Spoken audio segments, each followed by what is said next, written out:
and gentlemen, we have our guest speaker today. Our guest speaker is Marvene. She comes here to speak about HIV. She's a pillar of the community. Here at Bethlehem AME Church, we are proud to present Marvene Edwards to give us some sort of education. Hello, everybody. Hello. As you heard, I'm Marvene Edwards, and I'm going to tell you guys a story. But the story is true. It's my life. It started on Friday night. Getting ready, go out to the club, me and my friend Nancy. So when I get there, we set up the table first. You know, put our little drinks and stuff on the table, get ready to get our groove on.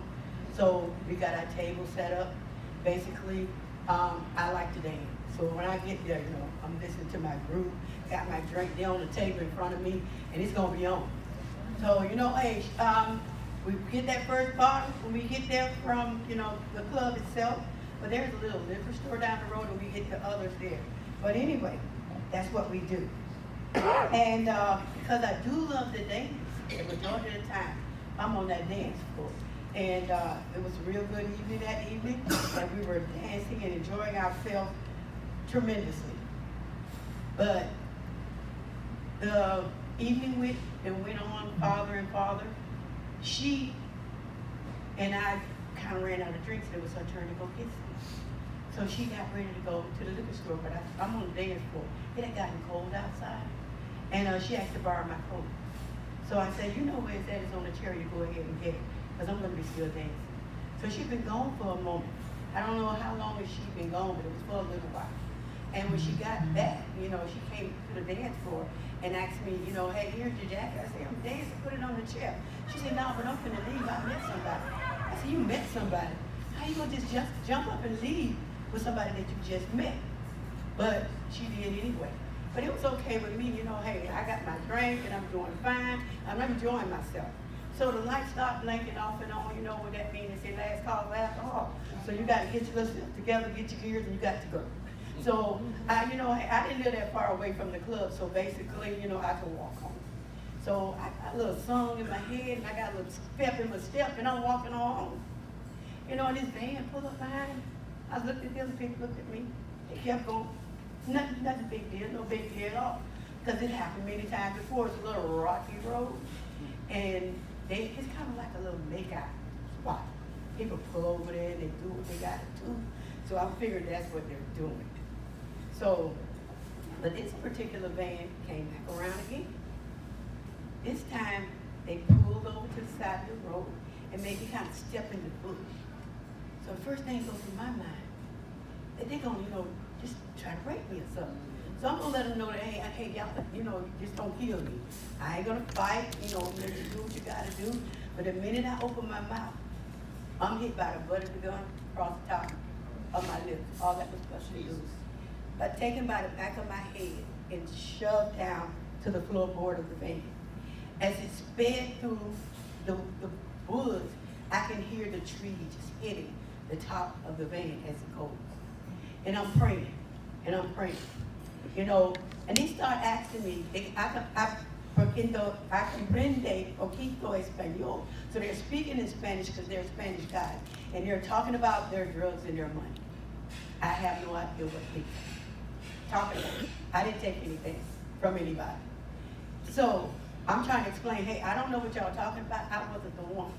But anyway, they're asking me for it now. So I'm telling them I didn't take it. No one's really listening to me. So they beat me. I was violated every way a woman could be. They said, well, we can't find it. She got it on her. She probably stacked it somewhere. You know, the other guy said, we're not killed the vehicle. The other one said, not in my vehicle. That's not where you're going to do it at. So we went a little bit farther down in the bush. Then I was snatched from the vehicle. The back of my head hit the tree. And I see the gun right straight in front of my face. And I was point blank shot. It went through my right eye and come out the back of my head. I can feel my arms fold as I begin to fall. This part is all things that people told me because I don't remember any of it. I was told a lady walking her dog the next morning found my flight.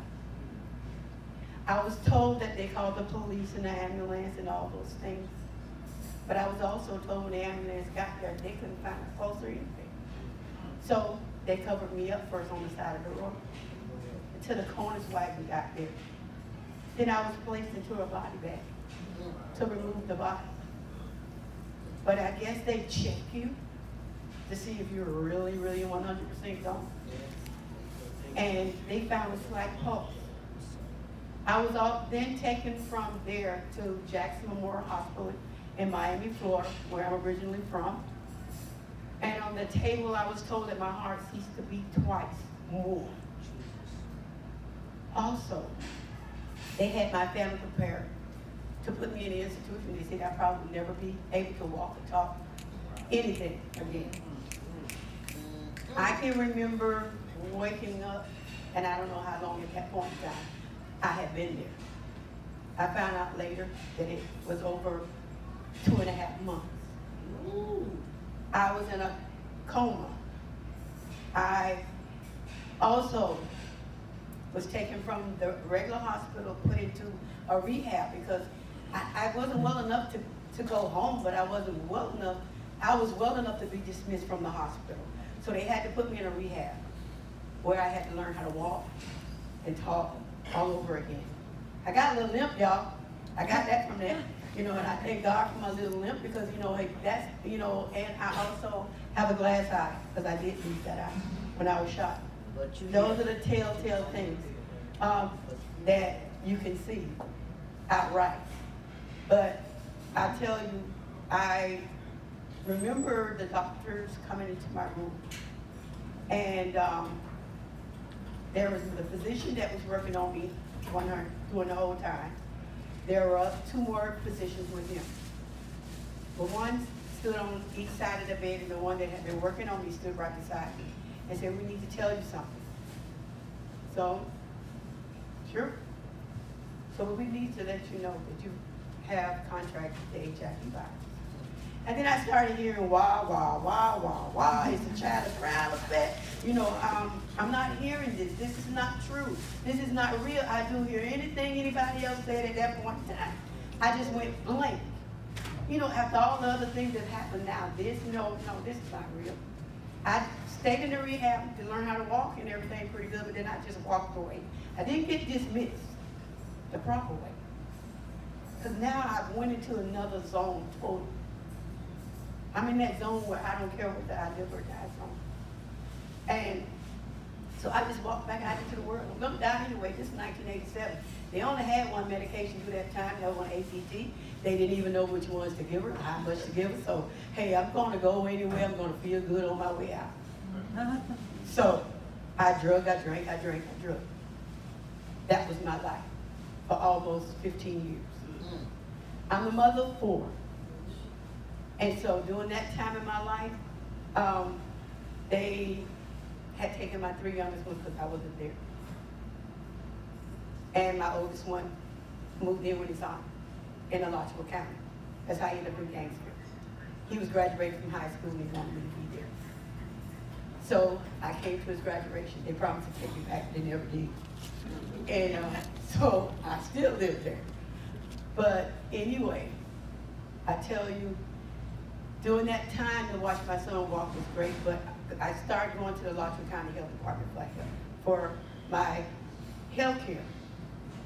And I'll never forget, my doctor told me that I have 1 foot in the grave and the other on the banana peel. And I not only now had HIV, it had progressed to AIDS. Because I wasn't taking the medication. I wasn't doing anything that they told me to do. I was just living it up, drinking and drugging, staying numb, not wanting to feel. So at that time, I did get into care. I did start taking care of myself. I started wanting to change. I learned about a group because of my doctor. She took me to a group called PEP, it's Positive Empowering Positive at that time. Anyway, and I became the secretary of that group. Now I run that group. And because of that group, I met my boss, Ms. Janet Kitchen, because I was taken by her from the people at the health department to walk on acres. And I became an employee of the Lawrence County Health Department as a navigator. And I retired from there on a Monday. I got hired at Positively You that same week on a Friday. All right.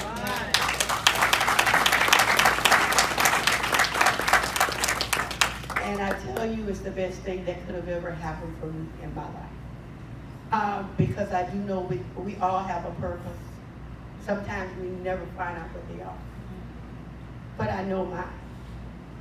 And I tell you, sometimes we think it's a curse for dealing with the things health-wise that we deal with. But sometimes it could be a blessing. Thank you.